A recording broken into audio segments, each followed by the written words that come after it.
A história de nosso estado, contada pelas personalidades que fizeram história. Memória Paranaense. Um projeto da Fundação Inepar.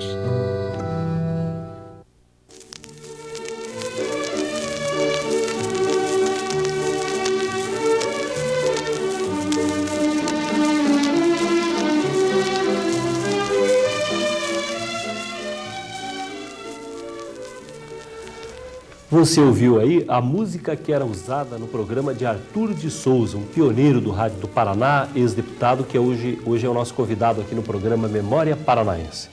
Senhor Arthur, o senhor nasceu em 1922 em Ponta Grossa. Seu primeiro contato com o rádio foi quando chegou o primeiro rádio lá na sua cidade. De fato. Era um fotógrafo que tinha em Ponta Grossa, chamava-se Bianchi, e ele trouxe um rádio da época.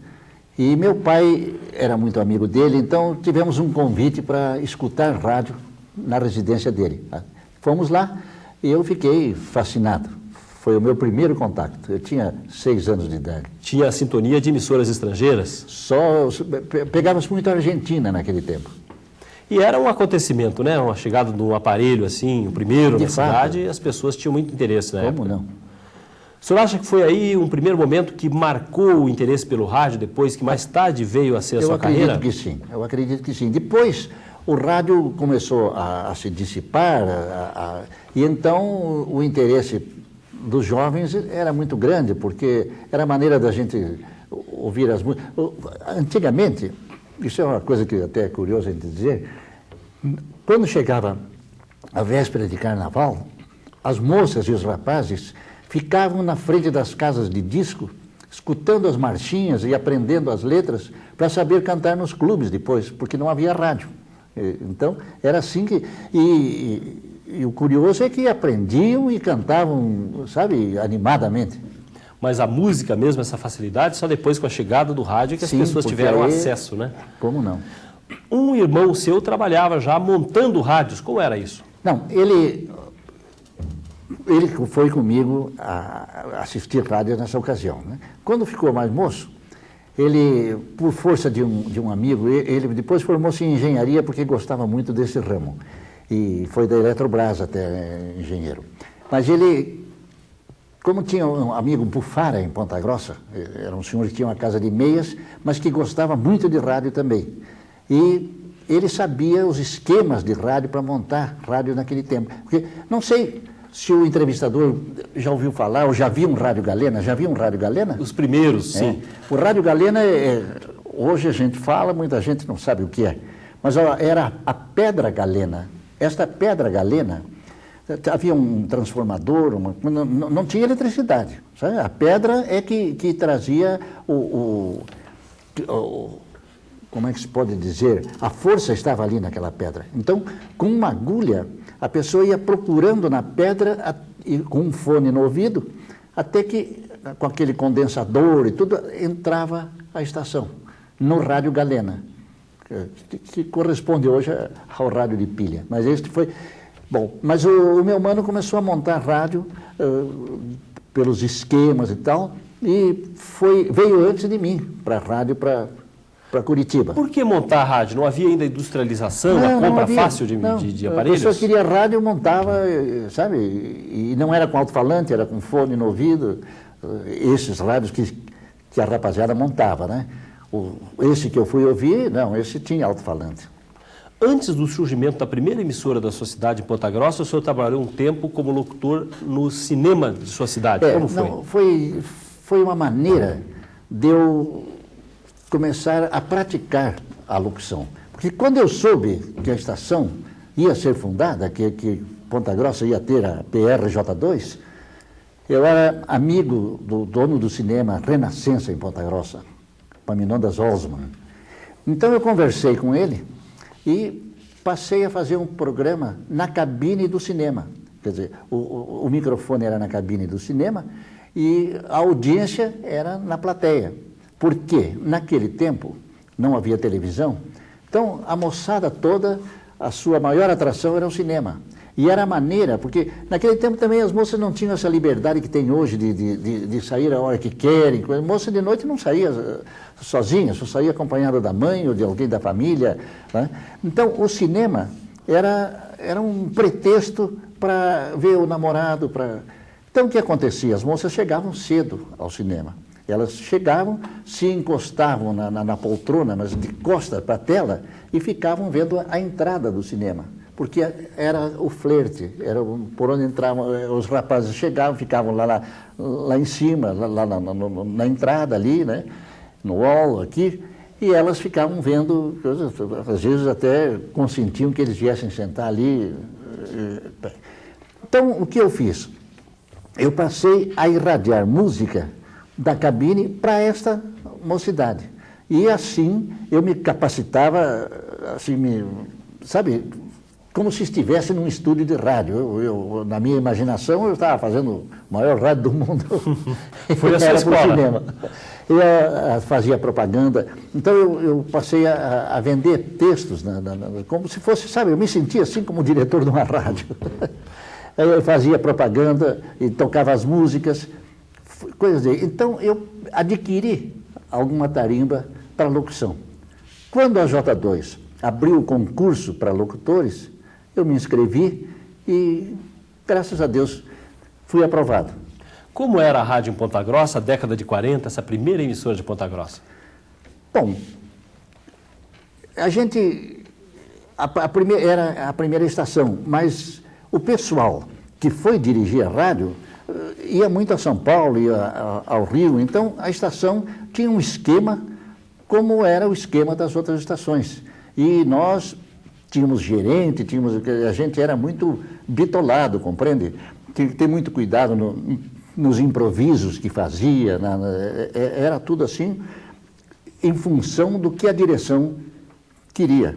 Depois é que se foi conquistando uma liberdade, assim, uma autonomia, não é? No início, o que era a rádio? Tocar música, fazer noticiário? Era música, noticiário, as notícias eram pegadas por estenógrafos, eles pegavam estações, pegavam até por telégrafo. Era um trabalho como rádio escuta? Era assim. Então, esse noticiário vinha para nós e a gente lia, quer dizer, o esquema era muito parecido com o de uma estação de hoje.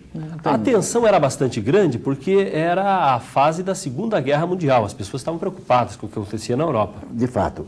Os noticiários, a maior parte, eles funcionavam em função da guerra.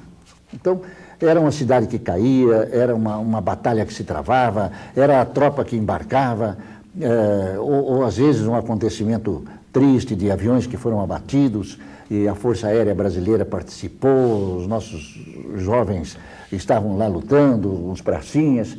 Então, tudo isto era irradiado, tudo isso era transmitido porque interessava aos pais, interessava a todo mundo, né? Tanto assim que a ideia que se tinha é que se a guerra terminasse, os noticiários se acabariam, porque... Onde é que você vai ter notícia para transmitir se a guerra acabou? As pessoas temiam pelo futuro do rádio. Não temiam, mas achavam que o noticiário acabaria. Quer dizer, que o rádio ia transmitir música, porque não ia ter mais notícia. A sua vinda para Curitiba, em 1943, em que circunstâncias aconteceu? O senhor acabou ficando por aqui mais tarde. Foi curioso, porque eu perdi meu pai quando eu tinha 15 anos de idade. Meu pai tinha sido gerente de banco, eu tive uma infância muito boa, muito assistido por ele, porque era um pai amigo, um pai que naquele tempo ele tinha diálogo conosco, comigo e com meu irmão, que dificilmente os pais de hoje têm, né? Então, era um pai amigo, um pai que nos fez muita falta.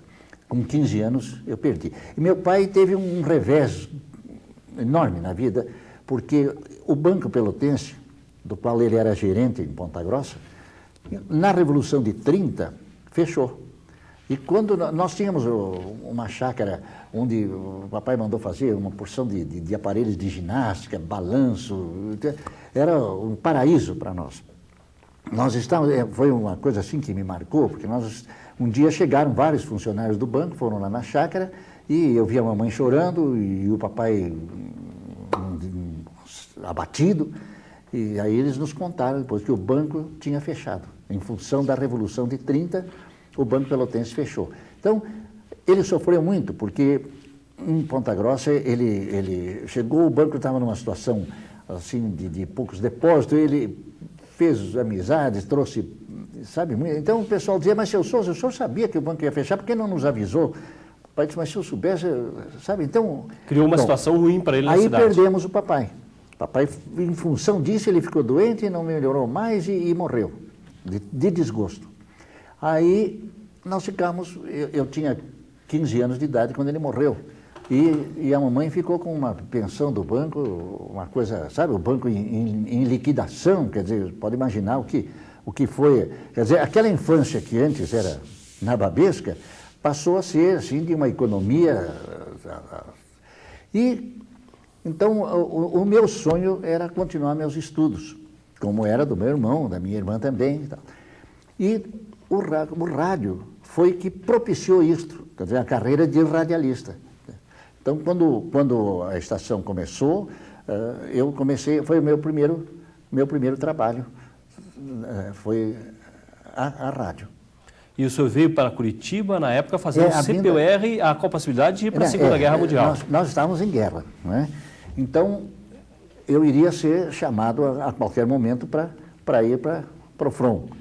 Mas eu achei, digo, bom, se eu vou como soldado raso, eu posso fazer o CPUR e vou como oficial. Mas como é que eu ia fazer o CPUR se era em Curitiba?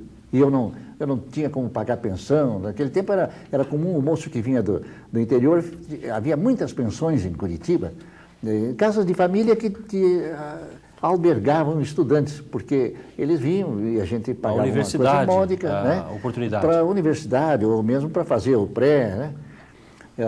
Aquele tempo tinha o científico.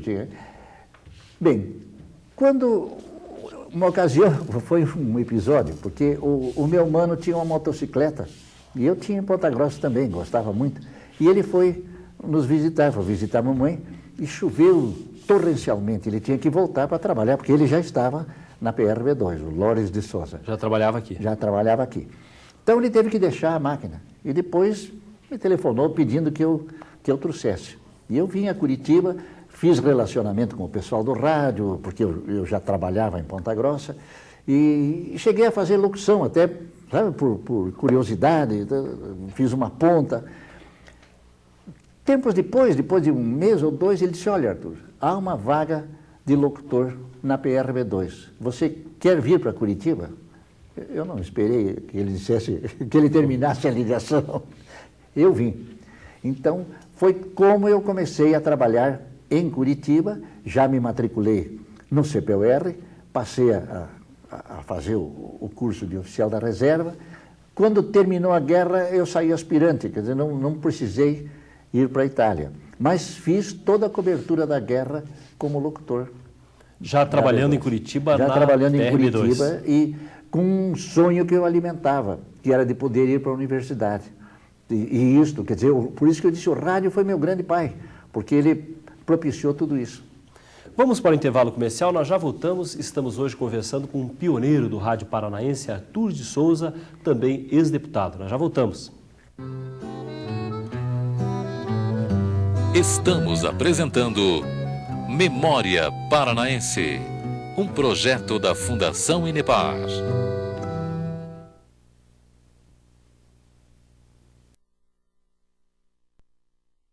Estamos apresentando Memória Paranaense, um projeto da Fundação Inepar. O radialista e ex-deputado Arthur de Souza é o nosso convidado de hoje no programa Memória Paranaense. O senhor estava contando o CPUR em 43 em Curitiba. O senhor temia ter que lutar na Itália na Segunda Guerra Mundial? Os jovens, naquela época, eles viam muito cinema, muito filme de guerra, e os aliados. Então, a gente, pelo contrário, a gente sonhava em ir para o campo de batalha. era uma aventura, os que vinham contando tanta coisa que a gente estava entusiasmado.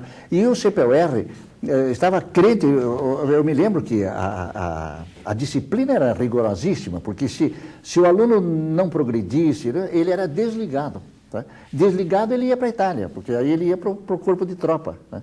Então a gente estudava muito e se sentia capacitado, achava que era um guerreiro, era aquela ilusão. Né? De vez em quando a gente sabia de amigos que morreram e aquela tristeza toda. A guerra acabou, só acabou não embarcando, né? Estou embarcando. Mas quando eu terminei o CPUR, terminou a guerra. Bom, a sua dedicação aí foi à Rádio Clube Paranaense, a PRB2 da época. O rádio naquele tempo começava à tarde, às 9 da manhã, como é que funcionava? 9 da manhã. Quando criei a revista matinal, já se criou, ela começou às 8 daí. Quando a rádio entrava no ar. Em função da revista matinal. Então, das 8 às 9 era esse programa meu. Depois continuava a programação normal. Com uma curiosidade, que o rádio naquele tempo começava às 9 e parava às 2 da tarde. Às 2 os transmissores eram apagados. O transmissor, as válvulas esquentavam tanto que eram resfriadas a água. Tinha um tanque no Atuba, onde ficava o transmissor, e esse tanque é que refrigerava a válvula. E tinha outra curiosidade, a linha de transmissão era por fios até o Atuba, quer dizer, do estúdio até o Atuba, as linhas eram como fio telefônico. De vez em quando, ou por gaiatice de um guri, jogava um arco de barrica que fechava o circuito das duas linhas. O engenheiro era o Hugo Cunha, então ele tinha uma caminhonete e ele nos levava, a gente ia junto com ele para localizar onde é que tinha havido a interrupção daquela linha, porque a estação estava fora do ar em função disto. A Clube ficava no centro, na Barão do Rio Branco. Ficava no centro, na Barão do Rio Branco. Quer ver outra coisa curiosa? Os rádios não eram... O rádio transistor foi uma grande coisa na vida do rádio, porque os rádios eram de válvula, ligados na luz, e esquentavam muito, aquelas lâmpadas todas tinham que ficar acesas. E nos automóveis, quando a pessoa... Às vezes o sujeito ficava ouvindo um jogo de futebol no seu carro. Ouvia o jogo todo, feliz. Quando ele ia dar partida, o carro não pegava, porque a bateria tinha descarregado.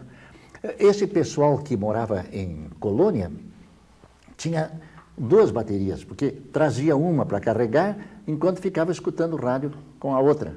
E trocava... O rádio transistorizado só veio muito mais tarde, né? Até aí o rádio não acompanhava as pessoas, ele ficava ali fixo em determinado lugar, ligado era pesado, né? O portátil foi em função do transistor. O rádio de fora, havia a concorrência? As emissoras ouviam muito aquelas grandes rádios de São Paulo e Rio, ou também se interessava pelo rádio local que falava de Curitiba? Não, mas o rádio das cidades grandes era grande atração. Os locutores da época, Celso Guimarães, Carlos Frias, sabe, eram os medalhões, eram pessoas assim. Tanto que era comum, quando um locutor ia começar a carreira, a gente às vezes ia admitir um novo colega, eles vinham falando, imitando Carlos Frias, achavam que a locução tinha que... Então não havia naturalidade, não havia, assim, aquele caráter próprio. Ele se espelhava em figurões do rádio.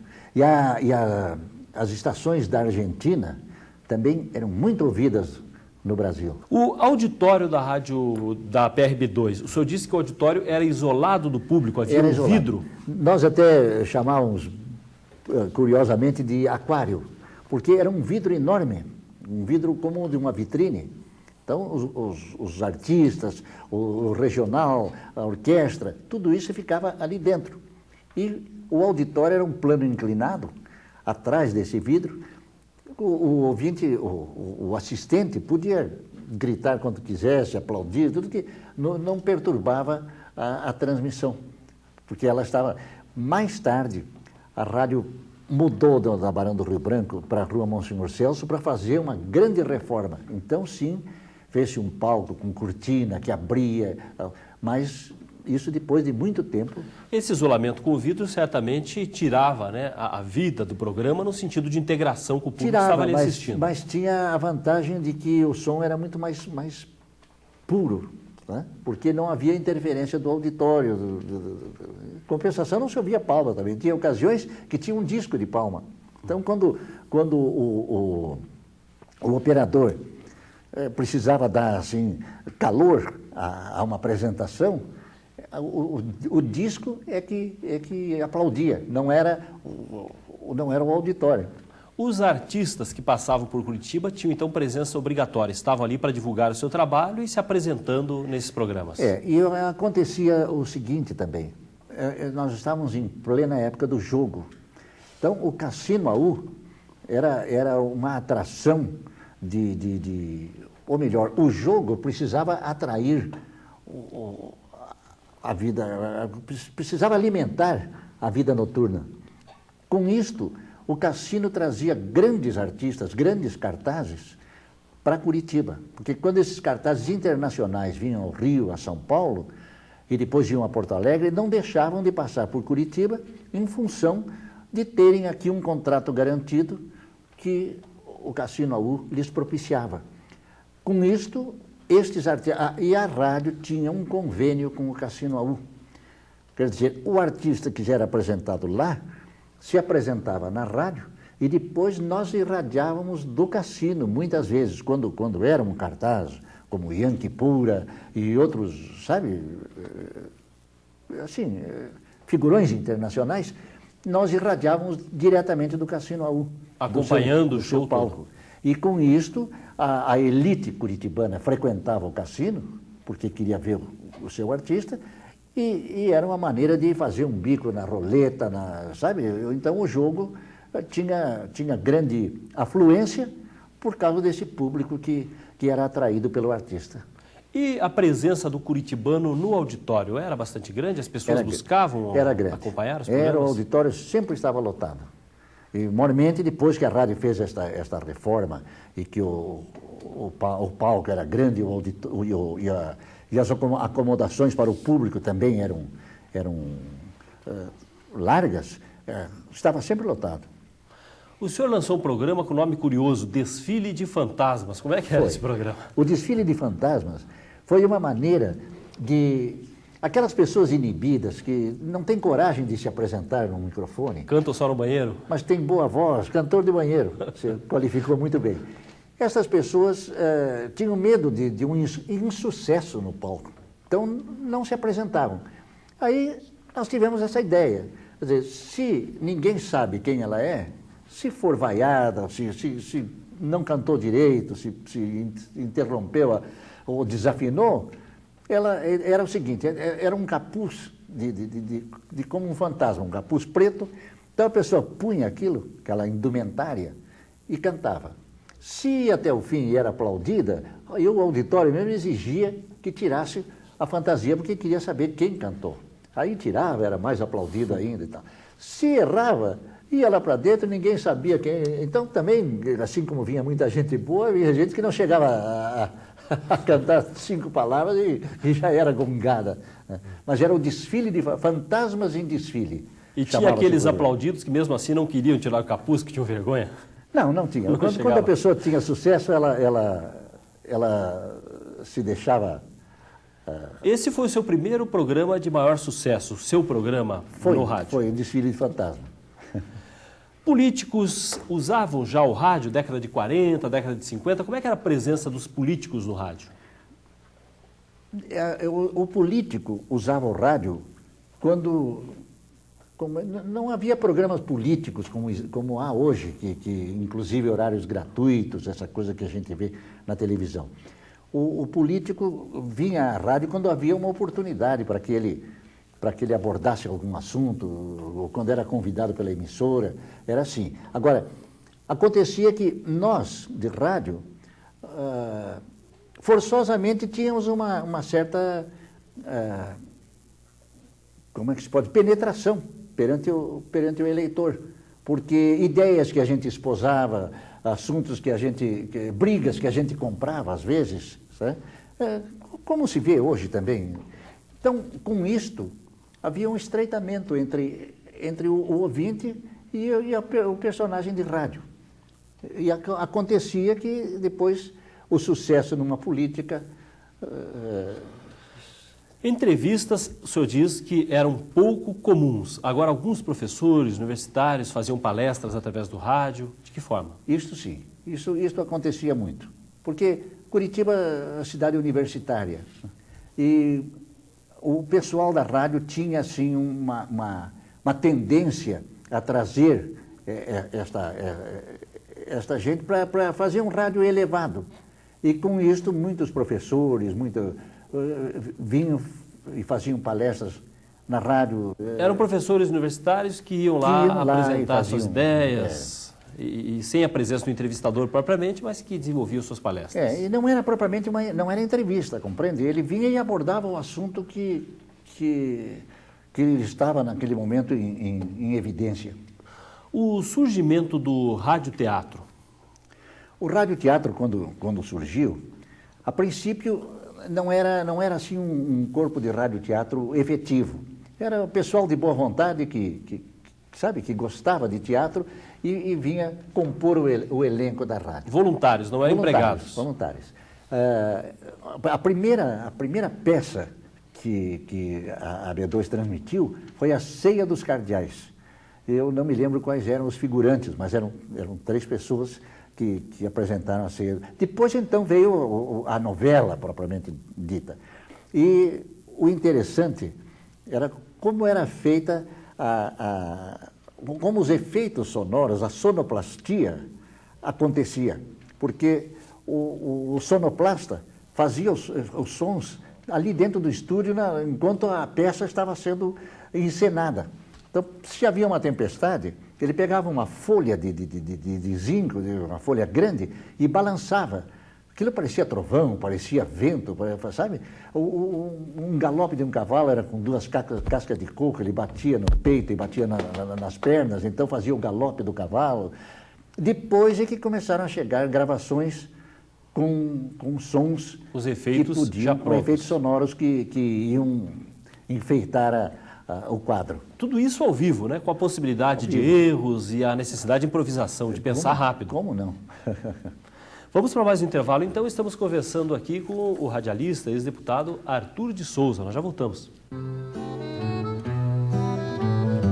Estamos apresentando Memória Paranaense, um projeto da Fundação Inepar.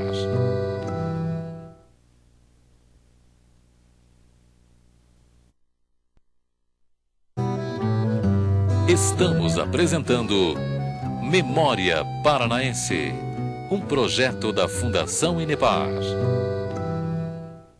Estamos conversando aqui no programa Memória Paranaense com o radialista, ex-deputado Arthur de Souza. O futebol, como foi a chegada do futebol à rádio? A chegada do futebol foi curiosa. Um dos membros da casa arvorou-se em locutor esportivo. Porque conhecia futebol e tal, então ele foi fazer irradiação. Mas a irradiação saiu assim, ele dizia, aí vão eles com a pelota, eles vão chutar. Agora fizeram gol, mas não diziam quem chutou, quem fez o gol. Quer dizer, se fosse televisão, ainda...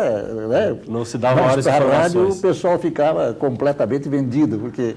O senhor tem histórias curiosas também das pessoas que, no tempo do rádio a bateria, como é que era? Recarregar a bateria? Tem um fato curioso, que isto era contado lá na rádio, eu não presenciei, não sei se aconteceu, talvez seja mais uma coisa do folclore. Uma coisa do folclore. Mas contavam que numa colônia aqui perto de Curitiba, onde o pessoal escutava muito a missa, o pessoal devoto, e gostava também muito de mazurca e de polca. Então, o colono comprou um rádio de bateria, levou entusiasmado. O primeiro domingo ele ouviu a missa e ouvia as músicas de sua predileção. Estava encantado, a família toda. De repente o rádio parou, simplesmente parou. Ele foi reclamar, foi pedir um rádio novo. Aí o sujeito disse, não, mas nós esquecemos de lhe dizer que a bateria descarrega, tem que carregar a bateria. Você traz aquela caixa preta assim, que nós vamos carregar e você vai ouvir outra vez. Aí ele levou e disse, olha, então me faz favor, você carrega metade missa e metade polca e valsa. E o senhor também teve sua gafe no rádio, ainda em Ponta Grossa, como é que foi? Eu tive aqui em Curitiba uma ocasião, porque a rapaziada quando é gerenciada, quer dizer, quando não pode rir, não pode, e sabe que qualquer gafe, eu me lembro uma ocasião, o meu irmão tinha uma propaganda do Talco Ross, que dizia assim, como vai o bebê com esse calor atroz? Vai muito bem com Talco Ross. E ele dizia assim, como vai o bebê com esse calor atrás? Ele levou uma bronca da gerência porque, sabe, acharam que estavam maliciando a propaganda. Mas uma ocasião, a gente quando sabe que não pode rir, aí é que dá vontade de exteriorizar. Mas um colega meu, operador, me pregou uma peça que ele pegou a meia dele já estava rasgada, ele pegou uma tesourinha e fez buraco na meia, toda a meia, sabe? Deixou toda cheia de buraco. Botou o pé em cima do vidro, assim, que separava a locução do comando. E eu falando, fazendo o jornal falado, né? Quando eu levantei a cabeça, eu vi aquele pé com aquela meia toda para não rir, foi sabe? Um sacrifício. Mas a história do pavilhão nacional que o senhor foi anunciar? Bom, esta foi em Ponta Grossa. Eu estava irradiando uma solenidade com o prefeito, com as autoridades todas da cidade de Ponta Grossa, era na estação ferroviária, na praça da estação. E tocou o hino nacional e então o prefeito começou a levantar a bandeira do Brasil. E eu disse, nesse momento está sendo erguido o pavimento nacional. O prefeito me cutucou e disse, o pavilhão. Para corrigir ainda dá tempo, né? Mais tarde vieram outras emissoras, veio a Marumbi, veio a Guairacá. Como é que aconteceu? Porque até um certo momento o senhor era campeão de audiência, porque era o único em Curitiba também. Depois começou a aparecer nós, né? Porque era uma equipe toda. Era uma equipe da rádio. Mas aí primeiro veio a Marumbi, do Biluzinho Macedo. Era um entusiasta de rádio e ele concretizou um velho sonho, quer dizer, ter uma estação de rádio.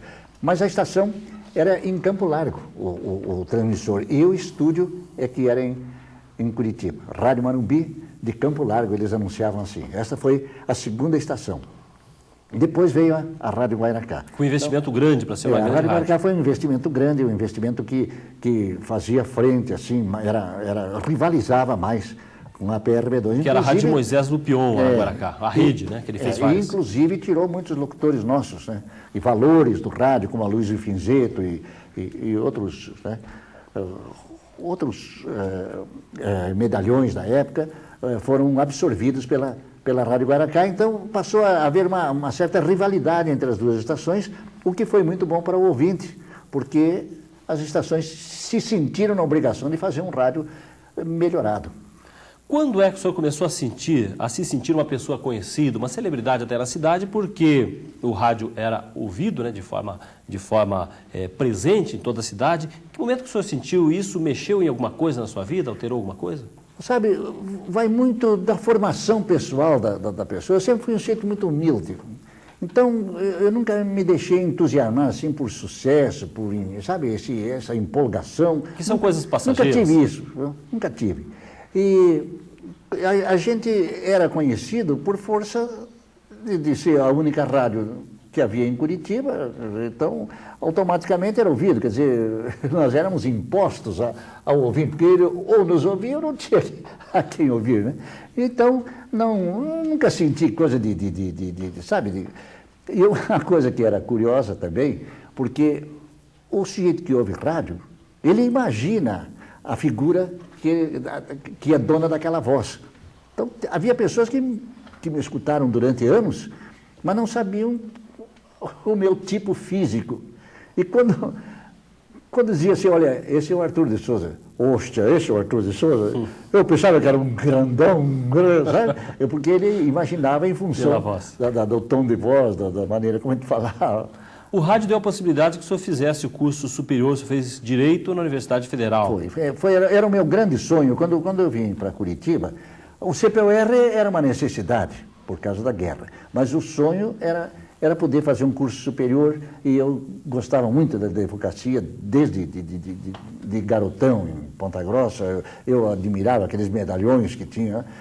Então, o rádio foi que propiciou isto, porque nós tínhamos, era o seguinte, a faculdade não tinha à noite, como hoje a pessoa tem essa facilidade de poder estudar à noite e cumpre o seu horário de trabalho durante o dia normalmente. Mas ela era durante o dia, muitas vezes tinha aulas de manhã. Então, como havia uma turma que estudava, né, tinha uns que estudavam medicina, outros engenharia, direito, a gente fazia uma combinação com os horários. Olha, eu tenho aula a tal hora, você faz este horário que eu faço este, amanhã. Então, nós trazíamos a disposição das aulas, nós trazíamos para trocar horário um com o outro e assim todos nós podemos nos formar. Quer dizer, eu digo sempre, o rádio foi um pai para mim, porque consegui tudo isso. Depois, tive um episódio interessante na rádio, porque uma ocasião, aliás, foi o que me fez estudar, que fez eu me definir, porque eu estava assim, sabe, eu vou fazer vestibular esse ano, não, eu faço ano que vem, eu faço esse ano, será que faço esse? Aí, uma ocasião, eu estava ganhando pouco e fui conversar com um gerente, que era amigo meu, e disse, olha, eu não posso viver mais com esse ordenado. E eu acho que ele estava, sabe quando a pessoa está num desses dias assim, que não é o dia próprio para falar com a pessoa, acho que ele já tinha tido algum outro revés. Aí ele disse, o senhor não está satisfeito, é muito fácil, você peça admissão. Eu fiquei pensando, eu peço admissão, o que eu vou vender chita numa loja? O que eu sei fazer? Eu sei falar só, sei ser locutor. Fui para casa, não pude dormir aquela noite. No dia seguinte eu já comecei a pensar em me matricular na faculdade, a começar meu curso, que era um grande sonho, mas que precisou, sabe, precisou assim de um impulso, de alguma coisa me entusiasmasse ou me capacitasse da necessidade de concretizar isso. E, bom, depois, veja uma coisa, quando eu me formei, este gerente é que foi fazer uma lista entre os... Ele disse, olha, Arthur, nós vamos te dar o anel de grau. Eu disse, era o Jacinto Cunha. Ele disse, nós vamos te dar o anel de grau.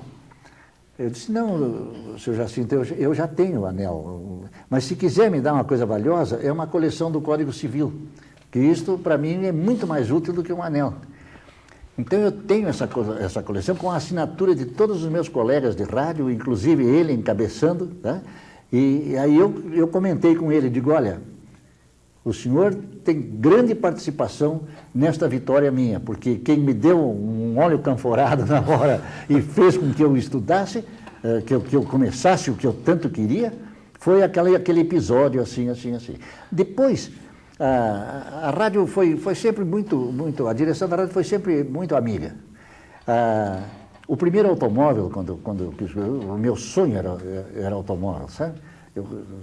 Era e é, eu até hoje sou um jeito assim, acho que a maior invenção do homem foi o automóvel. Eu queria comprar meu primeiro carro e estava difícil. E a rádio me emprestou dinheiro. Uma parte do que eu já tinha, umas economias, ela me emprestou e foi como eu concretizei o sonho do carro. Aí, os nossos corretores de propaganda, eles não iam em lugares mais distantes, porque de ônibus tinham preguiça e tal. E eu comecei a procurar anunciantes, fábricas e coisas, e com isto trouxe um número grande de anunciantes que nunca tinham feito anúncio em rádio e que depois vieram, depois a própria revista matinal patrocinavam. Tal. Quer dizer, foi curioso isso. A revista matinal ficou 29 anos no ar, foi o seu programa principal, sua dedicação por maior parte do tempo. Qual era a característica? Como é que era essa revista matinal? Bom, a revista matinal, a ideia é que a pessoa estaria folheando uma revista com várias páginas de assuntos diferentes. Então, a revista tinha notícias políticas, a revista tinha utilidade pública, que era uma utilidade pública que não é essa coisa de perdeu-se uma carteira, sabe, vende-se um lote de terreno, não. Eu entendia ser útil prestando um esclarecimento, educando, enfim, fazendo com que as pessoas conhecessem facetas que a gente precisa conhecer. Naquele tempo já precisava, hoje muito mais. Então, veja uma coisa, outro dia me aconteceu um episódio que eu senti que não tenho mais a minha tribuna, porque eu gostaria de passar assim, uma mensagem de amor pela cidade. Eu via indo com o meu automóvel e passou uma moça, jogou um papel do tamanho do jornal para fora do carro. Aí eu parei na esquina, do lado de um outro carro, e eu ia dizer para ele, veja, aquela moça jogou um papel em Curitiba sujando a nossa cidade. Quando eu ia falar com ele, o sujeito estava comendo uma banana, jogou a banana fora do carro. Eu dei risada, digo, não vou nem falar nada, porque agora o que que... Quer dizer, então, são coisas que naquele tempo eu contava no meu programa. Como uma coisa que eu tive conhecimento outro dia, e que eu achei que a dona de casa precisa saber isso, são golpes que são tramados, sabe, por vivaldinos. Num supermercado, a pessoa chega com o seu carrinho para fazer compras e a dona de casa, a bolsa atrapalha. Então ela o que faz? Põe no fundo do carro e trata de pôr um pacote em cima, um pacote grande que esconde a bolsa. O sujeito vivo faz o seguinte, ele começa, com outro carrinho, a acompanhar aquela feirante, aquela pessoa que faz a feira. Então, se ela pega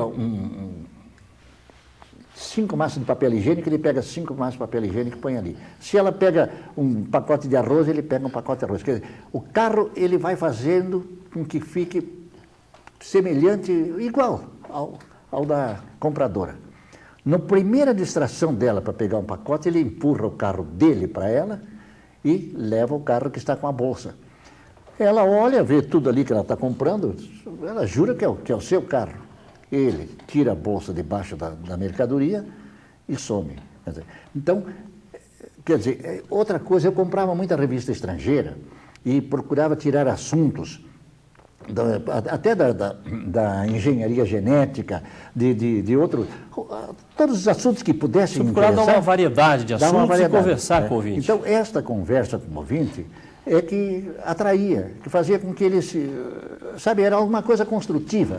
Então, agora tinha o noticiário da polícia, mas o noticiário da polícia, um noticiário que não é essa coisa de conversar com o preso, que eu deu bobeira, né? Por isso que eu não tinha outra coisa. Não, nós e Curitiba nem comportava naquela época tanto noticiário policial, porque não acontecia tanta coisa na cidade. Não, mas acontecia também. Sabe que violência sempre hoje é muito maior, mas também existia em Curitiba. Havia muita coisa para se noticiar. Mas só tinha um espaço reservado para isso, um momento do programa que dava noticiário policial. Ilimitado, né? Tinha 2 repórteres, tinha os repórteres que pegavam e depois eu lia. Mas lia, muitas vezes, a notícia policial é uma lição de crime. Porque o sujeito vai contar como é que o ladrão arrancou uma grade com um macaco de automóvel, uma coisa assim, quer dizer, ele está ensinando. Então, essas coisas a gente omitia, a gente noticiava, mas de uma forma que não trouxesse, que não fosse uma escola para o mal. Uma outra forma de essa era a seção de polícia. Nós tínhamos a página social. Na página social, a gente noticiava uma festa, uma coisa que tinha acontecido. Não era aquela coisa, faz anos hoje, fulano, sabe?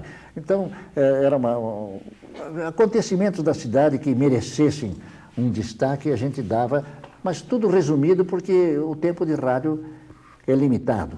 Nós tínhamos notícias do país e do exterior. A revista tinha além era utilidade pública, era país exterior, era... Uma variedade de assuntos, né? O senhor foi o segundo a deixar o rádio para ir para a política. Como é que foi em 54 que surgiu a possibilidade, a oportunidade da sua candidatura a deputado? Eu não deixei o rádio, sabe? Eu fui para a política e sempre fiz rádio simultaneamente. Pelo contrário, eu até cuidava mais do rádio do que de política. Sim, mas o rádio serviu como um impulso a essa candidatura. Como é que foi que surgiu a candidatura? É aquela coisa, uma popularidade que a gente adquire forçosamente em função do cargo. Então, com essa locução que eu fazia, com esse dia a dia no convívio com os lares do Paraná, amigos meus começaram a me botar a mosca azul na cabeça. Você tem chance de ser deputado, né? E eu não sou político, não dou para isso. E eu criticava políticos, então... Não, mas você tem que ser, e colegas de faculdade, sabe, que já estávamos formados nesse tempo, mas colegas que a gente privou mais, né, durante o tempo de estudante. Então, tanto eles falaram, aí comecei a conversar com políticos experientes. Diz, olha, você não vá atrás de coisa, porque os políticos... Aí eu comecei a receber convites de partidos para que concorresse. Diz, olha, você sabe o que é trampolim? Em política, eu disse, não sei. Disse, não, um partido precisa fazer legenda. Então, eles pegam uma porção de pessoas, que um faz 200 votos, outro faz 400, até. Quer dizer, essas pessoas vão fazer o trampolim para que eles, que têm uma votação sólida, maciça, se elejam, porque o partido fez tantas cadeiras, então essas pessoas... Aí eu fiquei impressionado, porque, puxa, mas eu vou ser... Mas depois, com a insistência, aí eu comecei a receber, como eu disse, convites de partidos e coisas. Eu digo, bom, mas se esses partidos... Aí o general Tourinho me convidou para o partido. E eu disse, puxa, mas até, quer dizer, alguma chance eu devo ter. E me candidatei. E na minha bancada eu fui o deputado mais votado, só com a capital. Então isso mostra que a penetração da revista matinal era grande. Depois a coisa foi ficando difícil, as outras eleições, aí eu tive que ter... A concorrência foi aumentando. Porque a concorrência foi aumentando. Mas a primeira vez foi assim. Vamos então para o intervalo comercial. Estamos conversando hoje no programa Memória Paranaense com o radialista, ex-deputado estadual Arthur de Souza. Já voltamos. Estamos apresentando Memória Paranaense, um projeto da Fundação Inepar.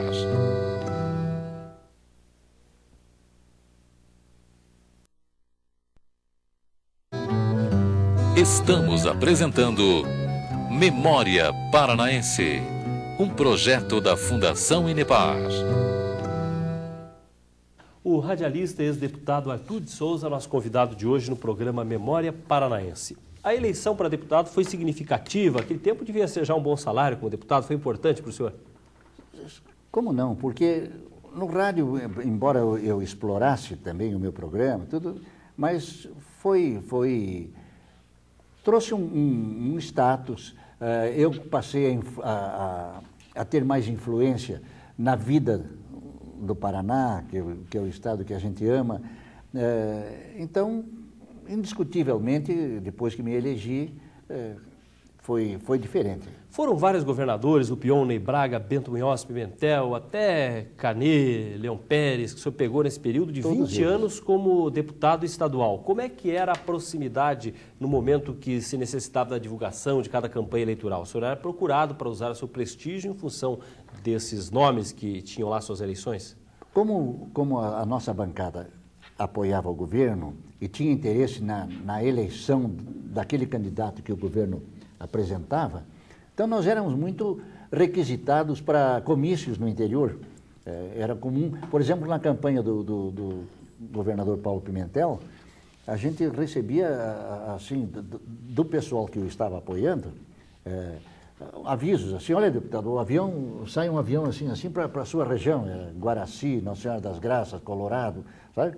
E, então a gente, nessa ocasião, eu tinha que parar com meus programas de rádio e ir atender aos comícios que se fazia. E, felizmente, sempre bem sucedida a nossa facção. E o senhor ainda criava as suas bases pelo interior para garantir, porque só com o voto da capital podia não garantir a eleição. E depois, este fato da gente ir apoiar o candidato e depois ele sendo vencedor, a gente tinha muito mais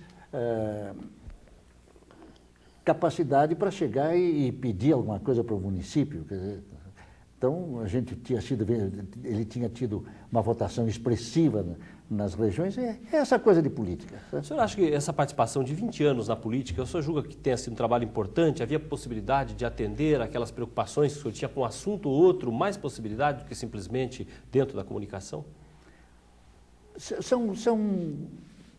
sabe, facetas completamente diversas uma da outra. Na política, a pessoa, olha, há muita injustiça, sabe, com a figura do deputado. Porque um deputado que é trabalhador e que atende as populações dos seus municípios, ele não tem sossego. Nos meus programas de rádio, para começar o programa, tinha que chegar bem mais cedo, porque quando eu chegava lá, tinha 8 ou 10 pessoas para conversar comigo.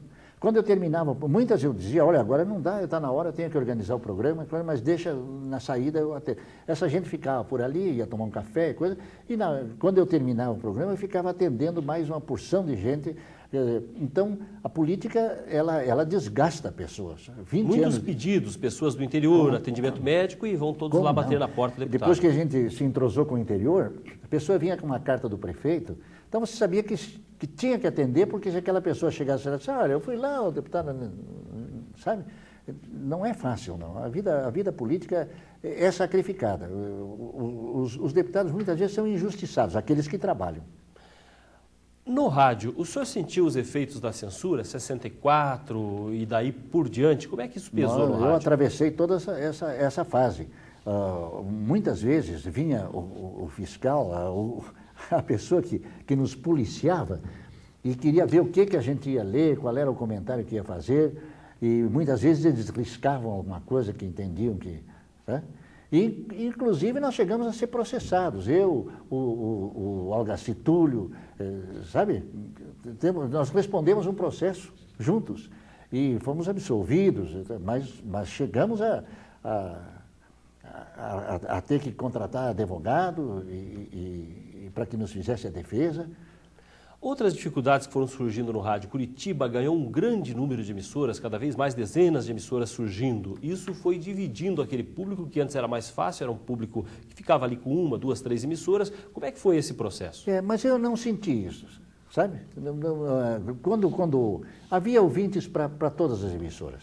Todas elas faturavam. Mas a concorrência comercial, por exemplo, se tornava bem maior. Mas todas elas tinham a sua fatia. E acontecia o seguinte, como eu falei a princípio, esmerou-se o rádio porque onde há concorrência há a necessidade de fazer coisa melhor. Então foi muito bom. 85, o senhor decidiu a deixar o rádio. O que é que pesou? Por que chegou em determinado momento o senhor achou que era hora de deixar a atividade? Foi o seguinte, foram 45 anos de rádio. Comecei em 40, parei em 85. 45 anos é uma existência. Então eu comecei a pensar, eu era obrigado a levantar às 6 horas da manhã, todo dia, porque eu tinha que estar lá cedo para organizar o que eu ia falar.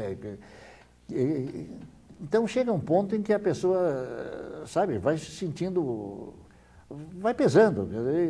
Depois que eu deixei, eu confesso, eu comecei a sentir saudade do rádio, saudade daquele tempo, saudade de quando eu levantava aquela hora por obrigação, porque quando a gente deixa uma coisa da qual gostava muito, a saudade vem. E eu gostaria, porque como nós estamos fazendo um programa no fim do século, na realidade, e talvez o rádio daqui a 40 anos seja em Esperanto, talvez haja uma globalização, haja uma linguagem comum às nações do mundo, quer dizer, é sonho de hoje, mas pode ser que aconteça. Então eu gostaria de, para os pósteros, mostrar como era a locução nos meus tempos de locutor. Eu vou fazer um pequeno texto aqui para que 6 empresas apresentaram propostas para obras de modernização do Porto de Paranaguá, totalizando investimento de 8 milhões. As empresas são Morro Verde Industrial, Máquina Condor, Kepler Weber, Indústria e Comércio, Spartacus Comércio e Serviços, Tomé Engenharia Transportes e Xangai Zenua Port Technic Imports. Das 6 empresas, 2 são do Rio Grande do Sul, 2 de São Paulo, uma do Paraná e outra, a Xangai Zenua, é de capital chinês. O resultado do julgamento das propostas será divulgado no Diário Oficial da União após devidamente examinadas. O prazo para a conclusão das obras é de 12 meses, contados a partir da data de recebimento da ordem de serviço expedida pela APA, Administração dos Portos de Paranaguá e Antonina. Esta a locução que se fazia até o momento em que eu parei em rádio. Eu tenho a impressão que não há muita modificação da locução daquele tempo para de hoje. Mas o senhor tinha uma locução já mais moderna no sentido de ser menos declamada, porque o rádio antigo tinha aquela história de enrolar a língua, de falar de uma forma bastante artificial, né? Tanto que outro dia, quando eu era entrevistado, alguém pediu um conselho de como deveria fazer aquele que hoje ia se iniciar como locutor. E o conselho que eu dei é que essa pessoa fosse bem natural, não procurasse imitar os outros, tivesse a sua forma própria de falar, desde que transmitisse, se fizesse entender perfeitamente, articulasse bem as palavras, sem exagero, e que estudasse muito, porque o português é essencial para o comunicador. Porque se o comunicador começa a errar, ele está desautorado. Outra coisa interessante, a maneira de falar, como eu disse, a entonação, esse cuidado todo que o homem de rádio, o comunicador, precisa ter, junto com a capacidade que vem do estudo. Se ele não é estudioso, se ele não foi aplicado, dificilmente ele poderá se destacar ou poderá ser um locutor que faça carreira. O senhor contou por que deixou o rádio, a política em 74. Por que depois de 20 anos o senhor resolveu também encerrar a carreira política em 74? Político não resolve encerrar, sabe?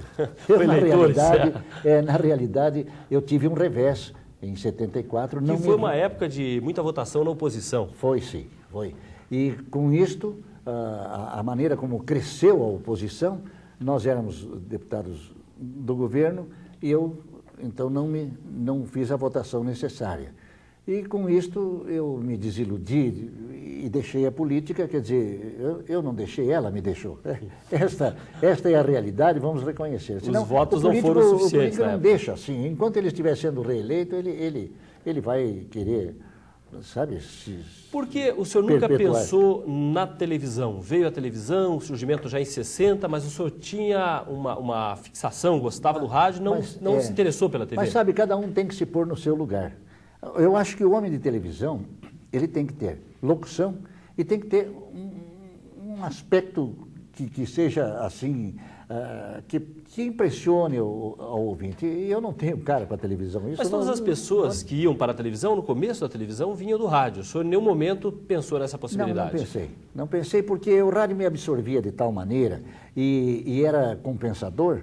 Então, eu não ia sair de uma área onde eu estava enraizado e onde estava com uma situação sólida para tentar uma coisa que não sabia como né? E como disse mesmo, eu nunca achei que eu tivesse figura para televisão. Quando sou televisionado, eu fico todo encabulado, fico todo inibido. Finalizando então, a avaliação que o senhor tem do rádio como veículo, o senhor acha que ele perdeu o seu espaço com a chegada da televisão, com o crescimento de outros veículos, ou o senhor acha que ele conserva ainda aquele espaço e tem o seu futuro assegurado dentro de certa característica de informação? O rádio não perdeu ainda, porque a facilidade que tem a pessoa, como eu disse, o transistor, né? A pessoa que está pedalando uma bicicleta está com o radinho na cintura aqui pendurado e o fone no ouvido, o outro sujeito que acordou de manhã, perdeu o sono e fica ouvindo na cama, ele não quer ver a imagem, às vezes ele está com a vista cansada do dia que teve. Então, esta gente toda apela para o rádio. E nós temos exemplos assim... De emissoras que transmitem noite e dia e têm audiência em todas as horas. Quer dizer, então, eu acho que o rádio dificilmente ele vai perder o seu lugar. Agradeço muito sua participação conosco. Muito obrigado. Conversou conosco o radialista, ex-deputado Arthur de Souza, aqui no programa Memória Paranaense. Muito obrigado também a você que ficou aqui acompanhando o Memória Paranaense conosco.